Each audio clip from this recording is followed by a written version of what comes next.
Canada is descending into civil war, at least politically.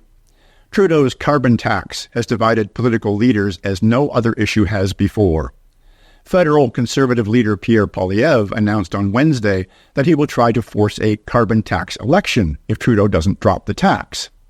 Today I'm announcing that I'm giving Trudeau one last chance to spike his hike. One last chance and only one more day.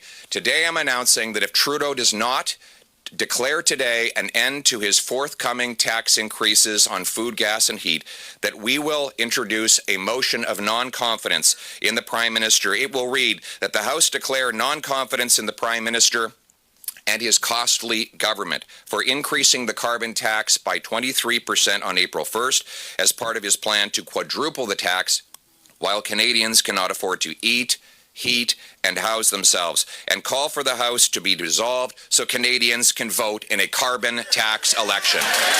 Unfortunately, Poilievre's push for a non-confidence vote failed yesterday. As it reported last week, 7 premiers have now spoken out against the tax. In addition to Scott Moe of Saskatchewan, who stopped collecting the tax on January 1st, Alberta Premier Danielle Smith, Ontario Premier Doug Ford, Nova Scotia Premier Tim Houston, New Brunswick Premier Blaine Higgs, PEI Premier Dennis King, and even Newfoundland's Liberal Premier Andrew Furey have all issued statements asking the federal Liberals to pause their planned hike.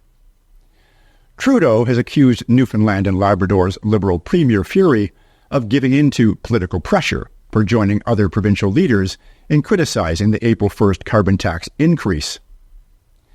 This came following a letter that Premier Andrew Furey sent to Trudeau on March 12th, asking him to pause the 23% tax increase, saying Canadians are living under mounting financial strain.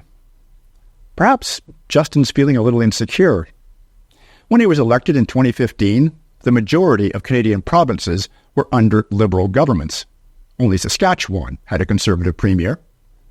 Today, only BC, under NDP Premier David Eby, and Newfoundland and Labrador, under Liberal Premier Andrew Furey, have Liberal governments. At least Trudeau's NDP buddy David Eby has stayed faithful, dismissing a letter from Pierre Poilievre asking Eby to join the opposition to the federal carbon tax as a baloney factory campaign tactic. Revelations from Conservative MP Leslyn Lewis this past week aren't helping Trudeau's cause.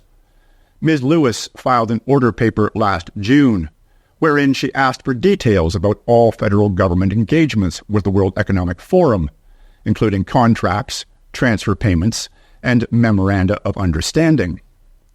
Government departments provided their consolidated responses in an inquiry of ministry filed in September. Recent analysis of the records shows Ottawa has sent nearly $23.5 million to the WEF since 2015, including $500,000 taxpayer dollars for a WEF-produced report promoting the carbon tax.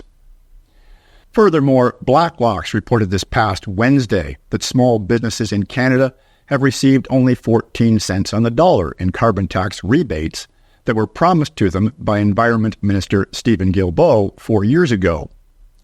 The Canadian Federation of Independent Business, in a 2023 report, Fueling Unfairness, Carbon Pricing and Small Business, said the tax was costly. While Federation calculations estimate small firms pay close to half the carbon tax revenue collected by government, only 0.17% of all carbon tax revenues were returned to small businesses between 2019 and 2023. Carbon tax rates are due to increase April 1st by 23% to 12 cents per liter of propane, 15 cents per cubic meter of natural gas, 18 cents per liter of gasoline, 20 cents per liter of aviation fuel, and 25 cents per liter of heating oil. Fill your tanks before the end of the month.